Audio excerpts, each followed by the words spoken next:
tutorial, we're just going to go over how to set up materials so we can get ready for Substance Painter. Now we have one object here and one UV set, but we actually want to kind of break it into two parts. So typically you would probably extract these two parts as two separate things and put materials on it, but this we're going to actually just assign new material.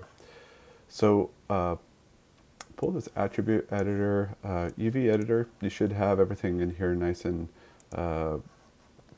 spaced out correctly. I'm just putting on the checkerboard really quickly so you can see our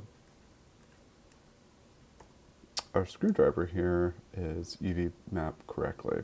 We're just looking at these checkerboards to make sure everything's not skewed or out of whack. All right, so I'm gonna go ahead and turn this off. We're done with UV mapping.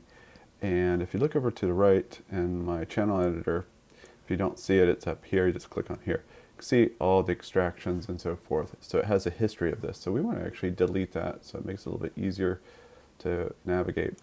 So you can see now it's nice and light. Actually, we'll kind of save some history, some weight or data if you ever go into a game engine. So now we see it, we have a Lambert on here. We want to assign new materials. So we're going to go right click. I actually go to kind of a side view, and we're going to just select the top portion of a screwdriver right there. And we're going to go to from modeling to rendering, assign new material, assign new material, and I'm going to do blend. Doesn't really matter, we're going to change this in Substance Painter, but the big thing is instead of blend, I'm going to call it screw under driver underscore metal. Alright, hit enter. Alright, and then we're going to right click face, rinse and repeat, and we're going to do this basically for the handle. So you can see I overstepped there. I'm going to hit shift, and so I can deselect those, so that way my whole handle is selected. Alright, we're going to rinse and repeat, assign new material. I do blend again, and I call it screwdriver underscore base. Okay, so I hit enter, select, and there we go. Alright, so if we go to object mode and I go to my attribute editor, you'll see the base and the metal are on here. So they're still attached to it and assigned to those faces. Alright, so this is important once we get into Substance Painter. Alright, so once we have that, we're going to go ahead and hit export. I've already done this, so we're going to do it twice here. Export selection. And you see I have a screwdriver. Just going to export over it and say yes. Alright, so we're going to go over to the next software, Substance Painter. This is pretty powerful software if you want to really do some amazing textures. And we're just scratching the surface, literally, with this. So we're going to do 2K. Usually I do 4K. Sometimes I do 8K maps for the work that I do. We're going to select the object, which is a screwdriver, and hit OK. It should be pretty quick. It should kind of come in really quickly. So you can see right here, it didn't bring over my name convention, but you can go in here and rename it. We're not going to do it just for to save time, but you can see I turn it on and off, that they're separated. This is great. So there are two different shaders for this.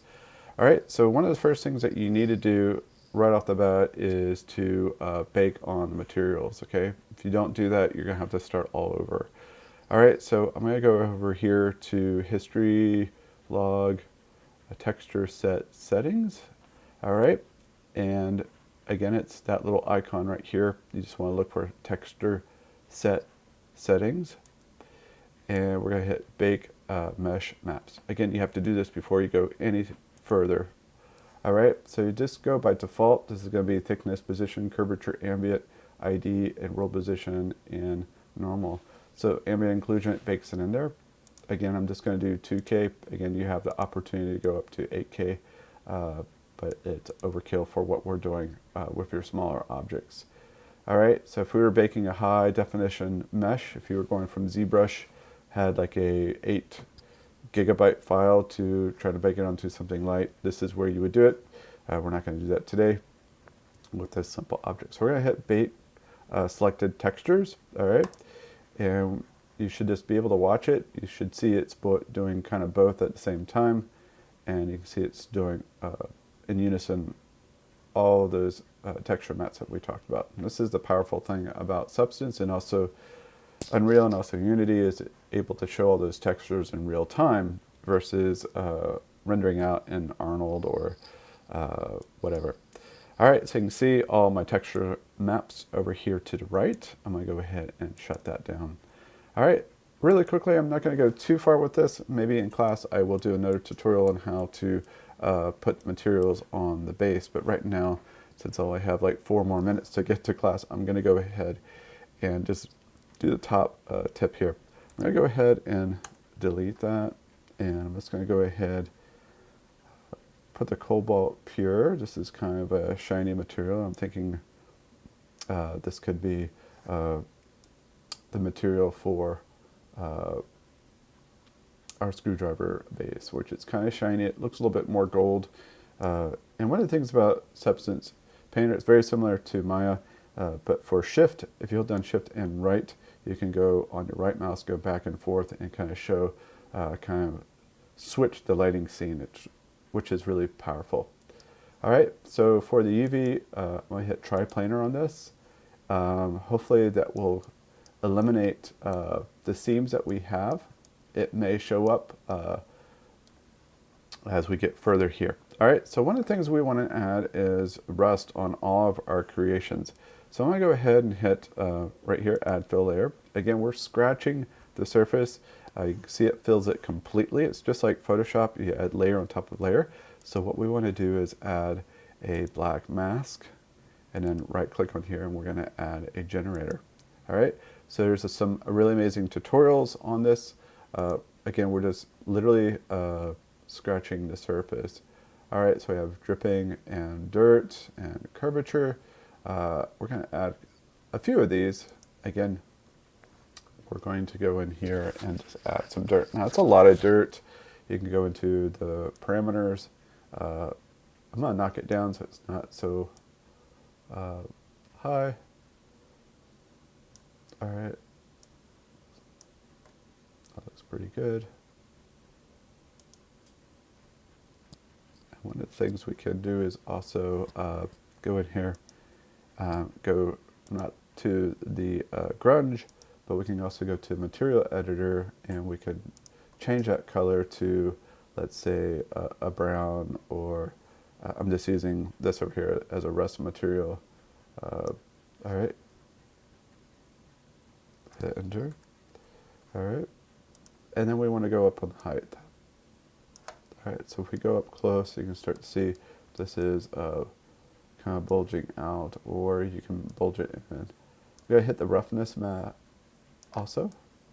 All right, so you can start to see it is still turning up white. I'm not sure why.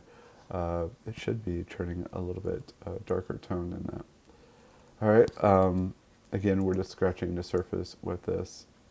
All right, so you can see with this, we can go around. You may see it's actually doing a pretty good job. Usually it will show where our UV map is here, but it's doing a pretty good job. All right, so we're going to continue on. We're going to add another layer, and we're going to do another grunge, or not a grunge, another roughness map. So I'm going to go add black mask. And I'm going to go right click and add a generator, and click on the generator, and we're going to do dripping dirt. Let's do light. All right, let's do metal edge wear. All right. Again, this is a lot of metal wear level. Just gonna do it on the edging, like so. It is turning up white. I'm gonna go in here and go up on my roughness map. Let's go up a little bit on my height. Maybe go negative with that height. All right. So I'm gonna stop there. That's a lot of information, but you can see as I rotate around, it's shiny, but it's also showing some wear and tear. All right, especially around the tip here, where screwdrivers are mostly worn down. All right, so if we were really going to do this, we'd go to our tool shop and look at some really worn ones and also some that have rust on it.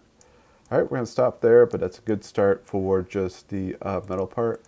In class, I'll start showing you how to project on colors for the base.